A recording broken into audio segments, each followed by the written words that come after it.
कराची के इलाके कायदाबाद में FIA anti money laundering cell ने कार्रवाई करते हुए अरमुगान कुरैशी की रैप्टर गाड़ी बरामद कर ली है। गाड़ी की मालियत कम से कम 2.5 करोड़ रुपए है।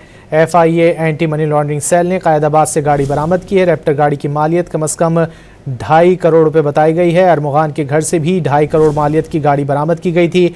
FIA टीम ने स्पेशलाइज्ड यूनिट के हमरा कार्रवाई की है।